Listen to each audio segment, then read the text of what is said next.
Ah, it's you two again. I must say, you look a bit pale. Did you have trouble sleeping last night? A little.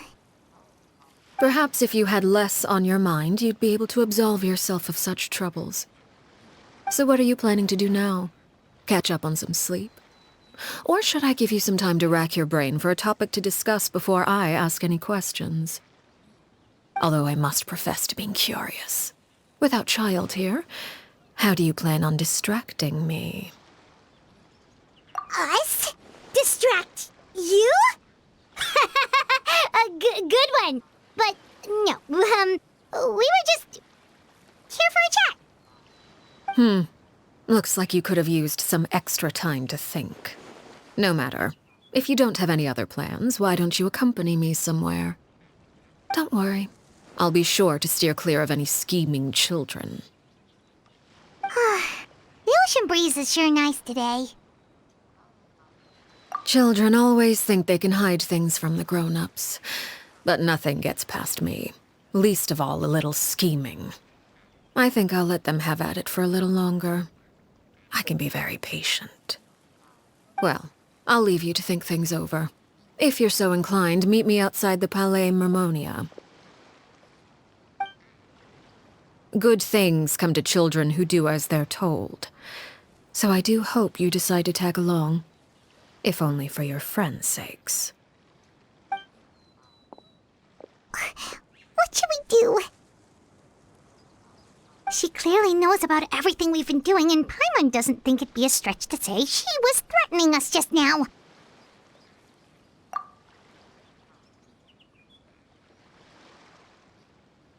Oh, good idea. Hopefully he sees it in time. Well, we should probably head to the Palais Mermonia. Paimon doesn't want to find out what happens if we don't show up. Based on what the knave was saying just now, it sure didn't seem like it'd be anything good. Okay, then we probably shouldn't keep her waiting. It seems like Lynnie and the others are on thin ice, so let's do our best to not get them in any more trouble. Seeing as we still have some time before my meeting, we might as well enjoy some pleasant conversation while we wait. I'm glad to see you get along with my children. Being surrounded by good companions is necessary for a child's development. You're not planning on doing anything to them, are you? I assume you're referring to Lynnie, Lynette, and Fremine. Although, there's that situation with Filial and Nentoy as well. It appears quite a few people have been acting out lately. No matter. I'm not one to discriminate. All those who betray the house meet the same fate. There are no exceptions. Does that mean you're going to kill them? Oh, are you here to beg for their lives? I'm sorry to disappoint, but the rules of the house change for no one. In my organization, everyone is responsible for their own actions. But don't you care about them at all? They really respect you. They even call you father. You must feel something for them. Any organization in which feelings come before principles is one destined for ruin. The House of the Hearth is hardly an exception. You could say our principles are more stringent than most. Perhaps I can offer you this consolation at least. As our guests, you two will not be held accountable along with them. I would imagine Lynnie, Lynette, and Fremine will be able to keep their lives. As for Filial, Nentoy, and the others, I'm afraid there's little I can do. They can try to escape, but once you know our secrets, there's no getting out alive. But that's awful. Ah, you seem concerned. Out of consideration for my guests, I suppose I could turn a blind eye for a little longer.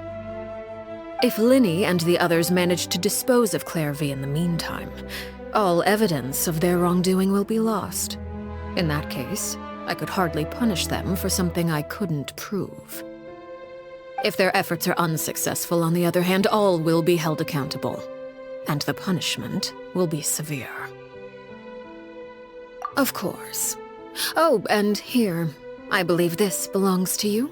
Do try and keep better track of it next time. It takes a considerable amount of time to train a bird like this. It would be such a pity if you were to lose it. Permanently. Wait, where did you get that? Well, I'm afraid that's all the time we have to chat. Now, for the matter at hand. I asked you to meet me here because I have business at the Palais Mermonia.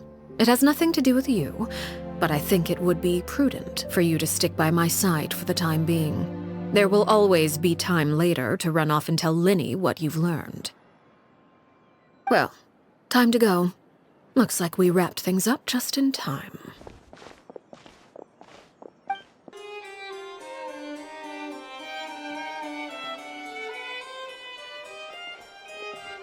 It's been a while, Monsieur Neuvillette. I must say, I wasn't expecting my meeting request to be approved quite so quickly. The Palais Mermonia operates with an efficiency worthy of admiration. It is only right that an esteemed diplomat such as yourself should be afforded the proper level of respect. Although, if I may speak plainly, I must confess that I did not anticipate we would have the occasion to meet again after presenting you with the Gnosis. I see you brought the Traveler and Paimon with you as well. If I may inquire as to the purpose of your visit. I'll be departing Fontaine shortly. There is, however, an outstanding matter that I would like to see resolved before I go. It requires a rather lengthy explanation, I'm afraid. So I took the liberty of explaining everything in this proposal. Please review it at your leisure, Monsieur Neuvillette.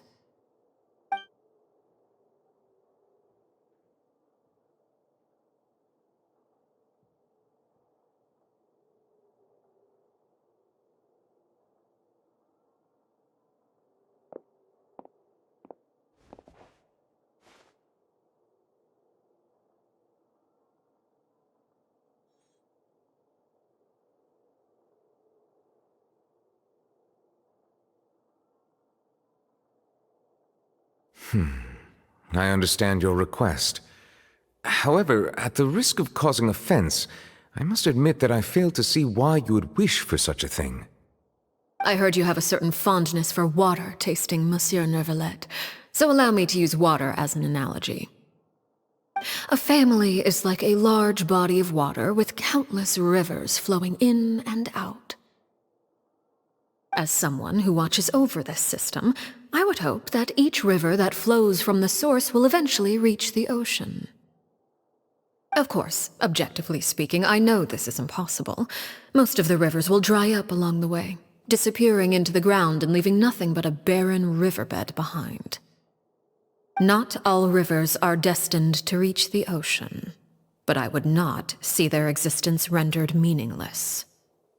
I believe the water that flows within them is simply meant for a different destination, like a field in need of irrigation. Or perhaps the glass of a certain water-tasting enthusiast.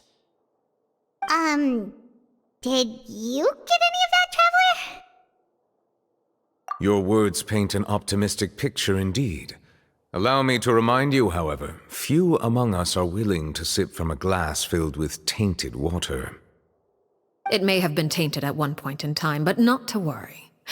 I'll make sure it's strained of all impurities and returned to its cleanest form. I seem to recall there being a transactional aspect to your proposal. Perhaps you could expound on that? If you accept my proposal, Monsieur Neuvillette, I will gradually withdraw my forces from Fontaine.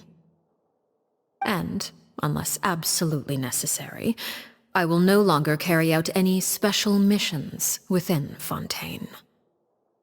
I presume I can take your words to mean that, in the future, cases similar to the Tartuffe assassination will cease to cross my desk? Tartuffe? Ah, that thief who embezzled funds from all those charities, you mean? My deepest condolences to his family, but without any evidence, I cannot imagine how the House of the Hearth might have been involved in his passing.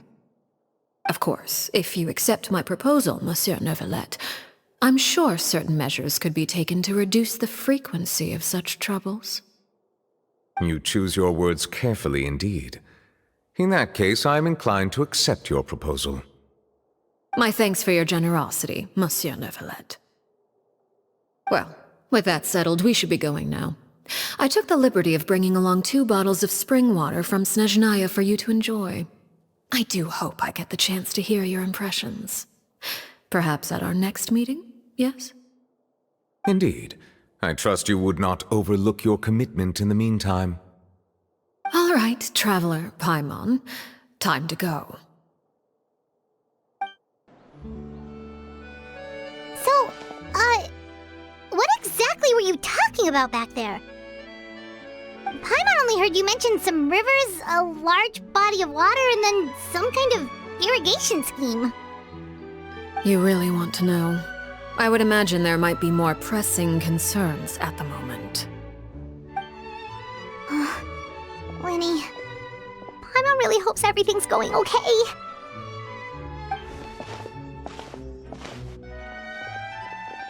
Oh, Paimon recognizes that look. You've got your thinking cap on, don't you, Traveler?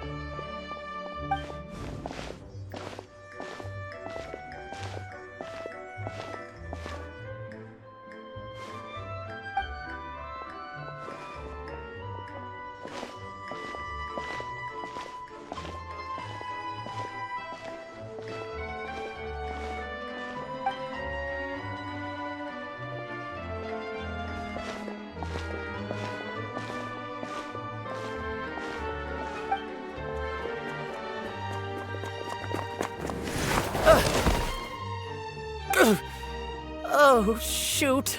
Are you alright? Oh, jeez. I'm so sorry. I was so focused on selling these papers, I wasn't looking where I was going. Well, let me make it up to you at least. Here, take this paper. On the house.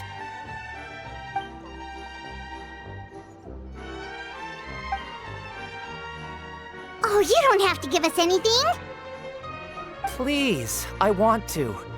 It's not like I'm short on supply. All the extras will be useless come tomorrow anyway.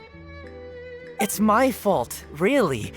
I was just trying to bring home some extra mora for the family, but I bit off more than I can chew. I haven't had many takers today, so I'm still swimming in papers. What's going on here? Nothing much. I just ran into your friend here on accident. I should probably get going, actually, so... Hold on. Of course, I'm happy to compensate you with mora, it's just... I don't have any on me at the moment. I'll take 3 papers. Here. Your payment. Oh! Thank you for your patronage. May the Archons bless you with good fortune. If only I had the chance to run into such generous customers every day. I should probably just take on a smaller inventory though, right? I'm getting married soon, so sometimes it's hard to not get ahead of myself. Anyway, I should head out. Goodbye! Well, now that my affairs are settled, we should take the boat back to Poisson. We've even acquired some light reading to enjoy along the way. Actually, why don't we stick around for a little longer? Paimon just realized how hungry she is. She can't head back to Poisson on an empty stomach.